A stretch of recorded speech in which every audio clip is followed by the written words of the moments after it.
Okay, hi, Jake Conroy. Hello. Thanks for having me. Thanks for doing this interview with Sure. us.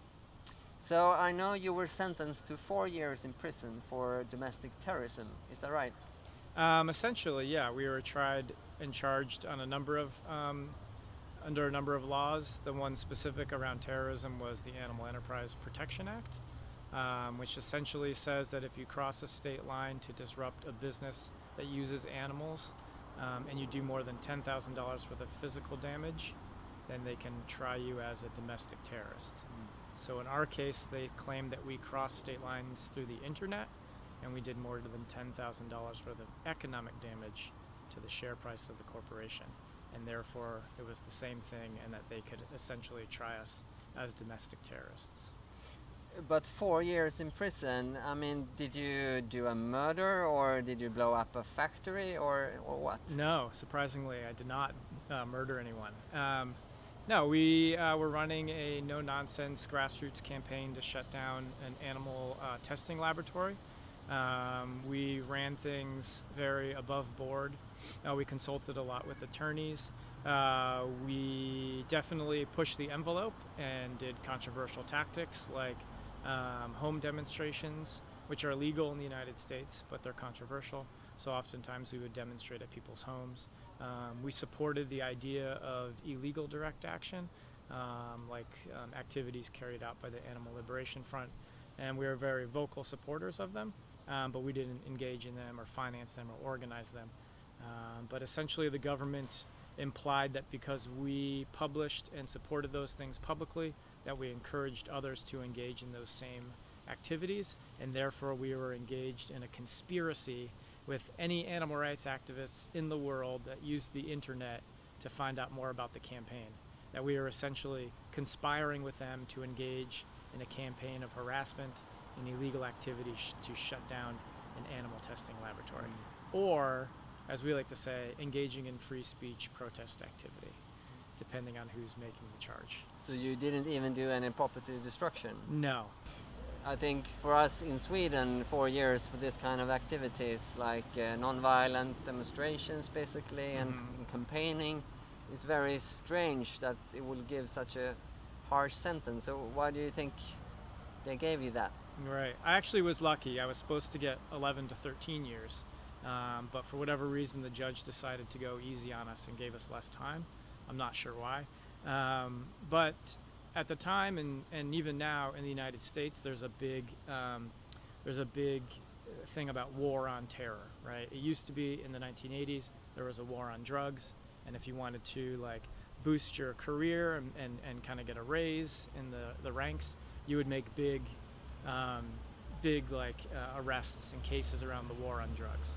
Post 9/11, it's now the war on terror in the United States, and if you want to advance your career, it's important you make big busts against terrorism in the United States. So, in the 50s and 60s in the US, you had a strong movement as well, a civil rights movement, and I know they were also targeted by the FBI. Can you see some? Can we learn some lessons from their activities and their methods for the animal rights movement today? Absolutely. I think the time in the 60s and 70s and even the early 80s in the United States in the fight for civil rights and self-determination by people of color was probably the most inspiring time for me. As not obviously I wasn't participating, but as reading back on it and talking to the people involved, just really learning so much from them, from their successes, from their failures, things they did right, things they did wrong, things they could have done better. I mean, it's a whole, hour, 2 hour, 3 hour conversation to talk about all of that. But I think it was a time when radicalism was at a peak and was wildly successful with groups like the Black Panther Party, the American Indian Movement, the Young Lords, the Young Patriots, all these different groups kind of forming these radical responses to white supremacy in the United States and the racist power structures in the government, and they were wildly successful, I think, in their goals. So I would really recommend, if people are interested in it, to read about Stokely Carmichael, who's changed his name to Kwame Ture, who's one of my biggest inspirations as an activist. He has a book called Ready for Revolution, I believe. Reading about the history of the Black Panther Party, reading about the history of the American Indian movement. There's a book called Agents of Repression by Ward Churchill, and he wrote, it's pretty academic, but it's a really great book that details the Panthers' programs, but also the government's programs to isolate, disrupt, and neutralize them, including killing them.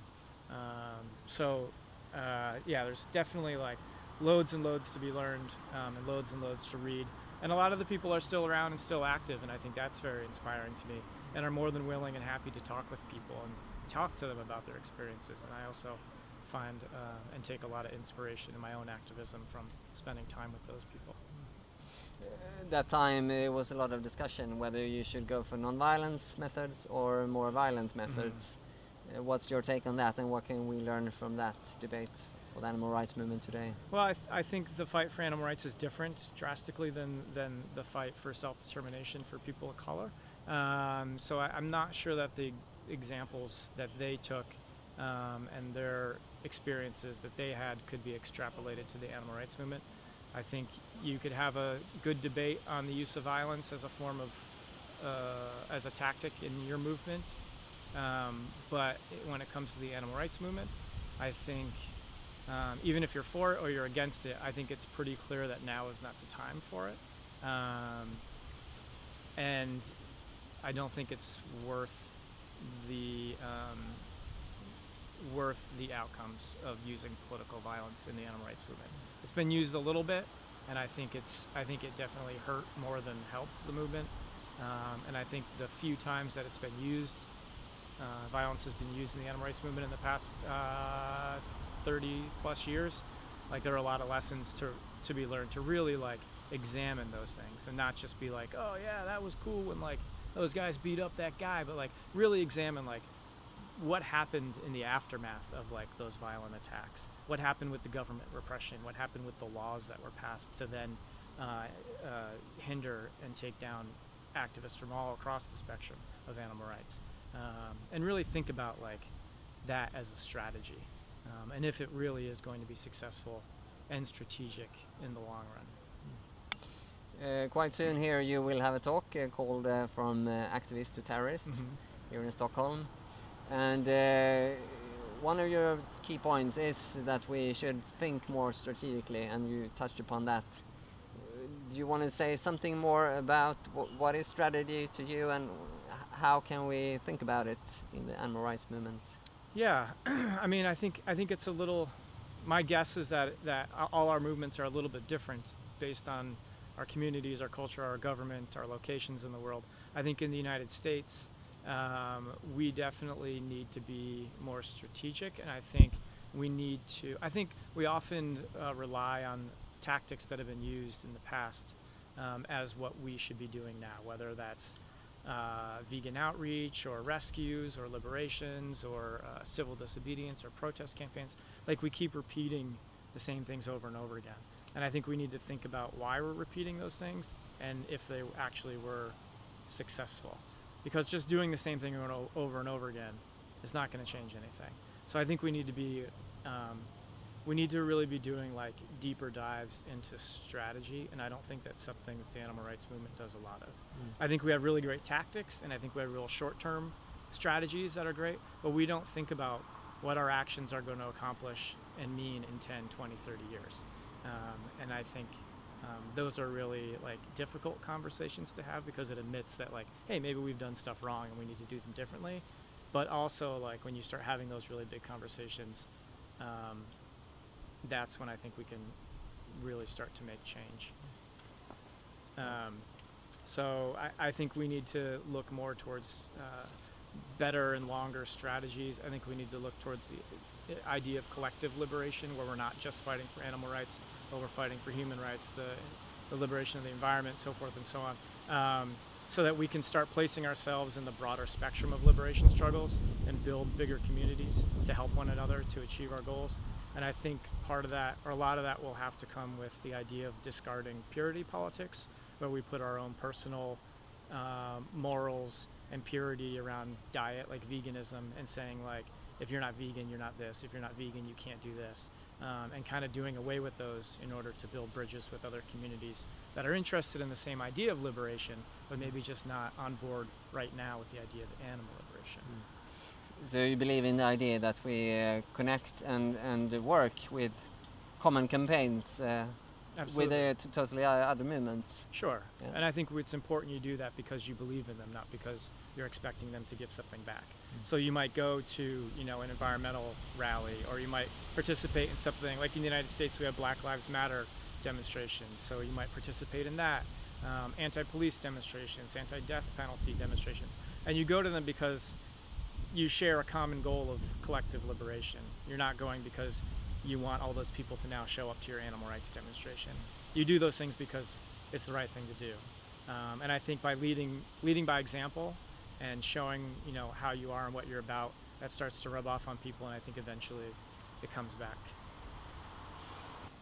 If you would give 1 or 2 suggestions to animal rights activists, what would that be? 1 or 2 suggestions regarding More what? individually, yeah. Individually? I kind of touched on them before. I think opening our eyes to the idea of collective liberation, and being willing and open to be part of other movements and support other movements when you can, I think is really crucial. I think our communities are so small. Our chances of really making like long-lasting systemic change with the numbers that we have now seems pretty slim to me. So I feel like reaching out to other movements, getting them on board, and getting on board with their movements is really critical. I think that happens when we stop putting such an emphasis on veganism as a moral baseline. I'm not suggesting that people shouldn't be vegan. I've been vegan for over 20 years. I've done loads and loads and loads of vegan outreach. I think it's important. But I think we, at least in the United States, we stress and put millions and millions of dollars of resources every year and countless numbers of people power to like handing out why vegans and trying to get individual people to go vegan. And I'm starting to question that as a strategy and wondering if that's really effective in the long term. And I think when we start to do away with the idea of purity politics of like saying like, you can't be a meat-eating environmentalist, or like, your politics don't matter unless you're vegan, like you're not doing enough if you're not vegan, like we miss out on so many opportunities of meeting new people, experiencing new strategies, new campaigns, new movements. I mean, you look at some of the most historic activists in the history of the world, like Martin Luther King Jr., or even people like Gandhi, like they weren't vegan. You know what I mean? Like, can you imagine those people today, like on Facebook, and being like, "Hey, you should come to my march," Martin Luther King, you're not even vegan. You know what I mean? Like maybe it's because I spend a lot of time on social media, but I feel like I see those conversations all the time. Like, well, I would do this, but you're not vegan, or like I would include you, but you're not vegan, or you're not good enough. You're plant-based. You're not vegan, and like these divisive conversations and arguments about like what is defining what goes inside of your body, and I think eventually those take a toll, and and I think they already have started to take a toll on our movement. So I'd really like to see maybe a push away from that. But those are just my opinions. But you still see veganism as a solution in the long run, or? I see meat eating as a symptom and not a problem, right? I see the systemic issues of animal agriculture and animal confinement, vivisection, entertainment, so forth and so on, as the problem, the systemic problem. I don't see individuals. I don't see changing people one at a time individually as a long-term goal. I think it's important, and I think when we engage in smart campaigning and smart strategies, people becoming vegan is the result, right? So, for instance, for Shack, like we were trying to shut down a laboratory. We didn't have a big guideline of like you have to be vegan to participate. So we had vegans, we had vegetarians, we had meat eaters, all participating because they didn't want this place to be open, because they saw the videos and so forth and so on. But through the campaigning they start to realize, well, the cat and the dog really isn't that different from the cow and the pig, and they start changing their diets, hopefully. So I think, to me, like, I think if you make someone vegan, it doesn't mean you're making them an activist. It just means you're changing someone's diet, you're changing someone's lifestyle. I think by creating activists and campaigners, they will become vegan. So I see, and these are kind of new thoughts to me, because I would, if I were arguing with myself 5 years ago, I would be in a completely different space. But I think it's important to like ask these tough questions and have big conversations. So I'm having these big conversations with myself. So, but my thought is like, yeah, the campaign turns people vegan. I'm not sure veganism turns people into campaigners. And if we really want to dismantle animal agriculture and the animal abuse industries, we have to take apart them systemically. We have to take apart them as an industry. And I don't think individual lifestyle activism does that. Right. So focus more on companies, institutions, the system itself. In terms of strategies for organizations. Yeah. Yeah. I think as individuals, like I said before, we can lead by example, right? People understand, or people learn from you because you're vegan, because you show up as a vegan, you're proud of being vegan. I think those things are great. But spending countless resources and money to get individuals to become vegan, I'm not sure is the way to go. You talked about the importance of activism, and I know there are many activists that drop out after a while, or burn out even. Sure. What's your thoughts about long-term activism? I think, and again, these are just my opinions, but I think, you know, having been involved since 1995 and then looking around at the movement today, like maybe 1% of the movement is the same as the people that I did activism with, just in my own personal experiences and communities. But I think it's because we've put so much stress around, like, the number one goal is to not make a mistake, right? It's not about like shutting these places down or like changing the system. It's like, those things are great, but first, don't ever make a mistake. Don't, like, you know what I mean? Like, don't you eat that honey, don't you eat that confectionary's glaze, otherwise you're not worthy of like being a part of our movement. And I think eventually people are just like, you know what, I don't like all this pressure, I don't like all this, like, this community based on calling out people as opposed to being more inclusive towards bringing people in. And I say this in my talks, but like, I think we have a lot of role models in the society on how to be really judgmental, but we don't really have a lot of role models on how to be like compassionate and understanding people. And I think like that's something we need to focus more on. And my last question, what gives you hope when it comes to the animal rights liberation? Animal liberation. What gives me hope? I think it's easy to look around and see like how huge these systems and corporations and capitalism has become. That is like just crushing the souls of like humans, of the environment, of non-human animals, and just thinking like what a massive battle we have in front of us. But I find hope in communities. I find hope in small communities, of people that have just basically said, you know what, I'm sick of this, and I'm done with it, and I'm gonna do my best to fight back. And that looks like a lot of different things, you know. It can be like the cafes down the street that open up their spaces for meetings and have vegan food, all the way up to, you know, the groups that are doing talks and groups that are organizing campaigns and conferences and things like that. In the United States, I look at like the Black Lives Matter movement as like such an inspiration that it just started with a tweet, you know, on Twitter, Alicia Garza writing like #BlackLivesMatter, and it just spiraling over the course of several years into like this incredible movement, led by people of color, including and incorporating people from all walks of life, all different classes, to the point where like they're having sit-downs now with the President of the United States to talk about white supremacy in our country. Like, that was like that happened over the course of like 4 or 5 years.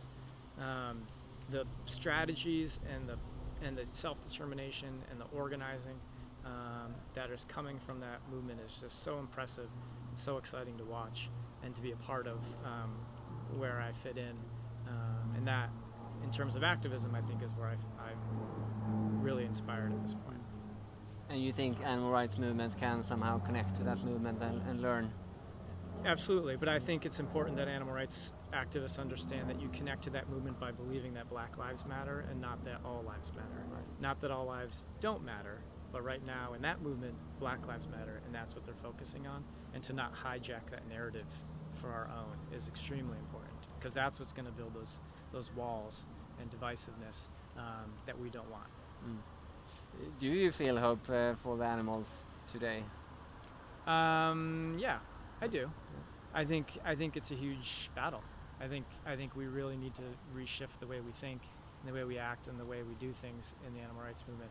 I think more than anything we have to ask ourselves really uncomfortable questions and really hard questions and answer them honestly before we can start moving forward. And I hope that the animal rights movement is up to that and figuring out places and spaces to make those things happen. Great. Thank you, Jake, and good luck on your talk today, which we also will film. So Thank you very much. thank you. Appreciate it.